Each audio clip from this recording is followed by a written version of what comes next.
நாகூர்ல ஒரு நல்ல மனிதர் வாழ்ந்தாரு. வாழ்ந்து நல்ல விஷயத்தை உலகத்துக்கு சொன்னாரு. சொல்லி இறந்து போயிட்டாரு. இறந்து போனவர் அடக்கம் பண்ணி வச்சிருக்காங்க. அதான் நாகூர் தர்காங்கிறது.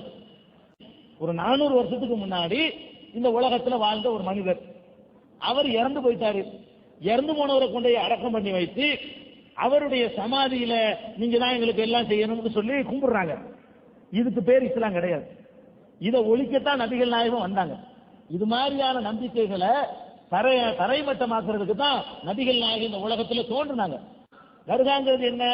அந்த ஊர்ல ஒரு நல்ல மனுஷன் வாழ்ந்துட்டு போனா விட மாட்டேங்கிறாங்க. அந்த ஆளையும் போட்டு அடக்கம் பண்ணி அவரையும் கடவுளாக்கி அவரையும் கும்பிடக்கூடிய ஒரு நிலைமை உண்டாக்கிடுறாங்க. அது திருவாரூரிலும் இருக்கிறது, முத்துப்பேட்டையில இருக்கிறது, நாகூர்ல இருக்கிறது, நீலவெளியில இருக்கிறது, மஞ்சக்குள்ளையில இருக்கிறது, பாப்பாவூர்ல இருக்கிறது, ஏர்வாடியில இருக்கிறது, திருச்சியில இருக்கிறது, மெட்ராஸ்ல 3 ரோட்லயே வச்சிருக்கிறாங்க. இதெல்லாம் என்ன? மனிதர்கள். இவங்க எல்லாம் யாரு? திருச்சியில தர்கா இருக்குன்னா அவர் ஒரு மனிதர், நாகூர்ல அவர் ஒரு மனிதர். இவர்களை நபிகள் நாயகத்தையே கும்பிடக்கூடாதுன்னு சொன்னா அவருக்கு பின்னாடி வந்த இவங்களை எப்படி கும்பிட முடியும்? ஒரு முஸ்லீம் கும்பிட முடியும்? இஸ்லாமிய இது இந்த நாட்டில் தான். சவுதி அரேபியாவில சமாதி கிடையாது, தொலைச்சு விடுவான். சவுதி அரேபியாவில எல்லாம் உலகத்தில் எத்தனையோ நாடுகள்ல இஸ்லாம் இருக்கிறது. இந்தியாவிலிருந்து பிரிந்து சென்ற பாகிஸ்தான், பங்களாதேஷ்ல மட்டும்தான் தர்காக்கள் இருக்கே தவிர அமெரிக்காவில் முஸ்லீம்கள் இருக்கிறாங்க, அங்க கிடையாது. ரஷ்யாவில் முஸ்லீம்கள் இருக்கிறாங்க, அங்க தர்கா கிடையாது. மொத்த அரபு நாட்டில் முஸ்லீம்கள் இருக்கிறாங்க, 55 நாடுகள்ல, அங்க தர்கா கிடையாது. இறந்தவர்களுக்கு வழிபாடு கிடையாது. தமிழக முஸ்லீம்கள், இந்திய முஸ்லீம்களுடைய அறியாம அது.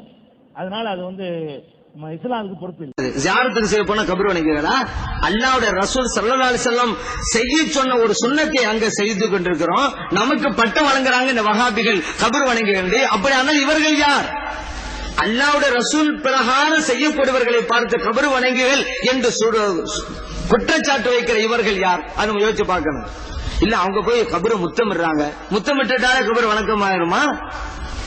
முத்தமிட்டாக்க என்ன ஆதாரம் கேட்கட்டு நம்ம ஆதாரம் கொடுக்க தயார்.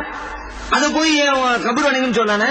ஒரு ஆளு குழந்தை வாங்குறாரு, உடனே முத்தமிடுறாரு, இவரு குழந்தை வணங்கி சொல்லலாமா? ஒரு ஆளு பூ வாங்குறாரு, உடனே முத்தமிடுறாரு, இவரு பூ வணங்கி அப்படி சொல்லலாமா? ஹஜருல் அஸ்வதுக்கெல்லாம் முத்தமிடுறாங்க எல்லா ஹாஜிகளும் வருவோம், அவரை வரவேற்கிறோம், ஹஜருல் அஸ்வது வணங்கிகளே அப்படின்னு சொல்லலாமா? பண்ணமா அவங்க முத்தமிட்டு தான் வர்றாங்க. முத்தமிடுவதாலே சிறுக்கு வந்துருமா? வணக்கம் ஆயிருமா? இல்ல ஹஜருல் அஸ்வதுக்கு ஆதாரம் இருக்குது. அப்ப ஆதாரம் இருக்குன்னு தெரியுதுல. இப்ப ஆதாரம் என்னன்னு கேளுங்க, தர்றோம். ஏன் வணக்கம்ங்கிற வார்த்தையை கொண்டு வரணும் தேவையில்லாம? அபூ அய்யூப் அல் அன்சாரி ரலியல்லாஹு அன்ஹு ஸல்லல்லாஹு அலைஹி வஸல்லம் அவருடைய கபரை முத்தமிட்டார்கள். இது அஹ்மதிலே பதிவு செய்யப்பட்டிருக்கிறது. பிலால் ரலியல்லாஹு நமக்கு தெரியும். ஸல்லல்லாஹு அலைஹி வஸல்லம் அவங்க கூட இருந்தவங்க, வாங்க சொன்னவங்க. அவங்க டமாஸ்கஸ் ஷாம் நாட்டுல, சிரியா நாட்டுல இருந்தாங்க. பின்பு ஸல்லல்லாஹு அலைஹி வஸல்லம் ஜியாரத்துக்கு வர்றாங்க. மர்ரக வஜ்ஹஹு, தங்களுடைய முகத்தை கபரின் மீது வைத்து புரட்டி எடுத்தார்கள். இப்னுல் அஸாகிர்ங்கிற ஹதீஸ் கிதாபுல பதிவு செய்யப்பட்டிருக்கு.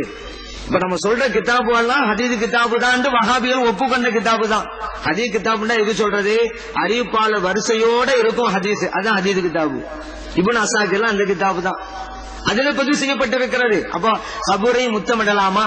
ஆதாரம் இருக்கிற கேளுங்க, தர்றோம். இந்த தர்கா கூடாதுங்கிறதுக்கு ஒரு ஹதீஸ் கொண்டு வந்துடுறது. அவங்க ஏற்கனவே ஒரு கொள்கை வகுத்துக்குருவாங்க.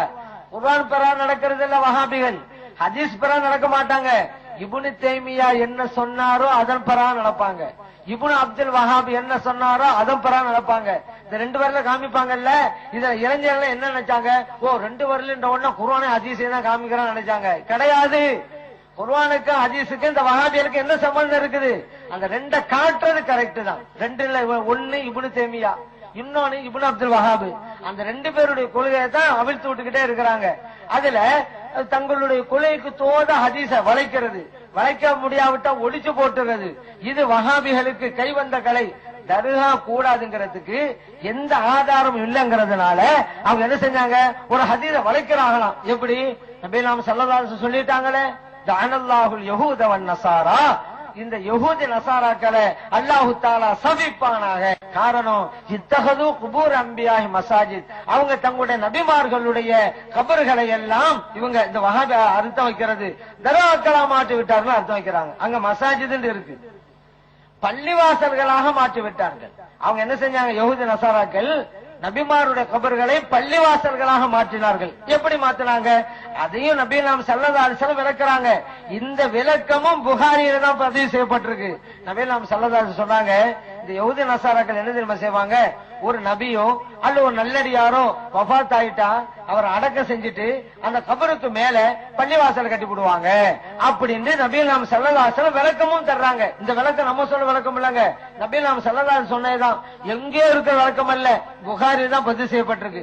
அப்ப கீழே கபர் இருக்கும், மேல பள்ளிவாசல் இருக்கும், இது கூடாது. நம்முடைய மார்க்கத்துல இன்னைக்கும் கூடாதாங்க. எங்கேயாவது அப்படி இருக்குதா? இன்னைக்கு நம்மகிட்ட ஒரு ஆள் சட்டம் கேட்டு வர்றாருன்னு வச்சுக்கிறோங்க, கபருக்கு மேலே பள்ளிவாசலை கட்டலாமா? நம்மகிட்ட ஒரு ஆள் கேட்கிறாங்க, கூடாது, அதான் ஃபத்வா, தீர்ப்பாதான் கூடாது. ஏன் நபி நாம் ஸல்லல்லாஹு அலைஹி வஸல்லம் தெளிவா சொல்லிவிட்டாங்கல்ல, கபருக்கு மேல பள்ளிவாசலை கட்டக்கூடாதுன்னு சொல்லிவிட்டாங்க. ஏன் அது ஒரு அவமரியாதை. கீழே நல்லடியார அடக்கம் செஞ்சுட்டு மேல நின்று தொழுதுட்டு இருப்பீல, அதனால பள்ளிவாசலை கட்டக்கூடாது அப்படின்ட்டாங்க. நபி நாம் ஸல்லல்லாஹு அலைஹி வஸல்லம் தடுத்தது இதைத்தான். அல்லாஹ் தஆலா இந்த உம்மத்தை அதிலிருந்து பாதுகாத்துட்டாங்க. எந்த ஊரிலாவது, இந்த தமிழ்நாட்டை எடுங்க, இந்தியாவை எடுங்க, உலகத்தை எடுங்க, கீழே ஒரு வலியுல்லாவுடைய கபரு, மேல பள்ளிவாச எங்காவது காமிக்க பார்க்கலாம்? கிடையாது. அல்லாஹ் பாதுகாத்துட்டா அந்த உம்மத்தை. எது இது இருக்க கூடாது நபி நாம் ஸல்லல்லாஹு அலைஹி சொன்னாங்களோ அது இந்த உம்மத்திலே கிடையாது. அப்படிப்பட்ட உதவி அல்லாஹ் செஞ்சிட்டான். ஆனா பாருங்க, தர்காக்கள் இருக்கிற இடத்துல பக்கத்துல பள்ளிவாசல் இருக்கும், நீங்க எல்லா இடத்துக்கும் போகலாம். ஏன்னா அது நம்முடைய மார்க்கம் சொல்லி தந்த வழிமுறை. தர்கா ஜியாரத் பண்ற இடத்துக்கு பக்கத்துல பள்ளிவாசல் இருக்க வேண்டும்.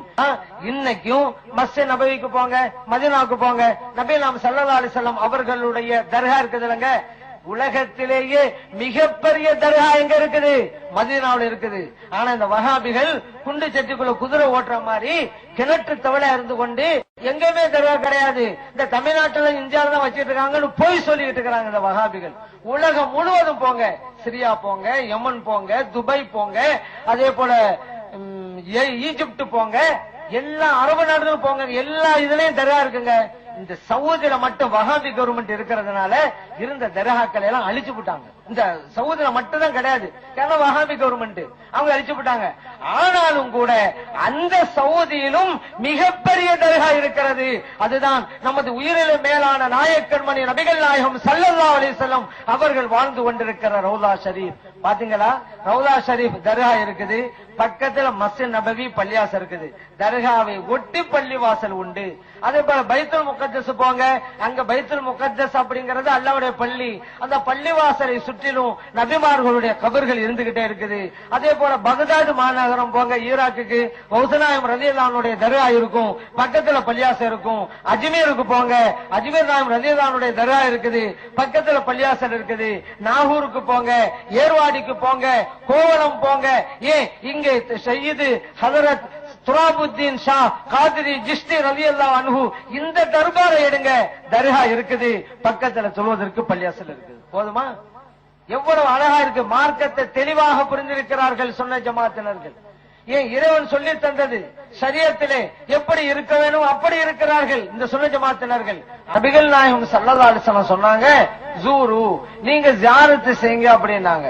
ஜியாரத் செய்வது ரெண்டு வகை இருக்குது. தனித்தனியா வந்து ஜியாரத் செய்வது ஒரு வகை, கூட்டமாக வந்து ஜியாரத் செய்வது இன்னொரு வகை. வருஷத்துல 365 நாட்கள்ல எல்லா நாட்களிலும் தனித்தனியா வந்து ஜியாரத் செஞ்சு போயிட்டே இருக்கிறோம். இந்த ஹந்தூர் அன்னைக்கு கூட்டமாக வந்து ஜியாரத் செய்யறோம். நபிகள் நாயகம் ஸல்லல்லாஹு அலைஹி வஸல்லம் ஜியாரத் செய்யுங்கன்னு சொல்லும் பொழுது இப்படித்தான் செய்யணும், கூட்டமா வந்து ஜியாரத் செய்யணும் அப்படின்னு சொல்லி இருந்தா அப்படித்தான் செய்யணும், தனித்தனியா வந்து ஜியாரத் செய்யக்கூடாதுன்னு நம்ம சொல்லுவோம். ஆனா நபிகள் நாயகம் ஸல்லல்லாஹு அலைஹி வஸல்லம் சொல்லும் பொழுது தனித்தனியா ஜியாரத் செய்யுங்க என்று சொல்லி இருந்தா தனித்தனியா தான் ஜியாரத் செய்யணும், கூட்டமா வந்து ஜியாரத் செய்யக்கூடாது. ஆனா நபிகள் நாயகம் ஸல்லல்லாஹு அலைஹி வஸல்லம் அவர்கள் ஜியாரத் செய்யுங்கள் என்று பொதுவாக சொல்லி இருக்கிறாங்க. இதன் மூலம் நம்ம என்ன புரிந்து கொள்றோம்? தனித்தனியாகவும் ஜியாரத் செய்யலாம், கூட்டமா வந்து ஜியாரத் செய்யலாம் அப்படின்னு புரியுறோம். மற்ற எல்லா நாட்களிலும் தனித்தனியா வந்து ஜியாரத் செய்தோம், ஹந்தூர் அன்னைக்கு கூட்டமா வந்து ஜியாரத் செய்யறோம். அப்படி இருக்கும் பொழுது இந்த வஹாபிகள் எல்லாம் உருசு கூடாது, ஹந்தூர் கூடாது என்று சொல்லுகிறார்கள் என்றால் நபிகள் நாயகம் ஸல்லல்லாஹு அலைஹி வஸல்லம் அவர்கள் அனுமதித்த ஒன்றை கூடாது என்று சொல்வதற்கு இந்த வஹாபிகளுக்கு எப்படி அதிகாரம் கிடைத்தது? நபிகள் நாயகம் ஸல்லல்லாஹு அலைஹி வஸல்லம் கூட்டமா வந்து ஜியாரத் செய்வதற்கு அனுமதி தந்திருக்கிறாங்க. இவர்கள் அப்படியெல்லாம் செய்யக்கூடாது என்று வஹாபிகள் சொல்கிறார்கள் என்றால் யார் இவர்களுக்கு இந்த அதிகாரத்தை கொடுத்தது? மார்க்கத்திலே ஒரு சட்டத்தை சொல்லுகின்ற அதிகாரத்தை இவர்கள் எப்படி தம்முடைய கையில் எடுத்தார்கள்? மார்க்கத்தை யாருக்கும் சொல்லித்தரானு? இறைவன் சொல்லித்தரானு? இறை தூதர் ஸல்லல்லாஹு அவங்க சொல்லித்தரானு? இந்த வஹாபிகள் மார்க்கத்தை சொல்ற அதிகாரத்தை எங்கிருந்து பெற்றாங்க? மார்க்கத்தை இல்லாததை எல்லாம் புகுத்திக்கிட்டே இருக்கிறாங்களே.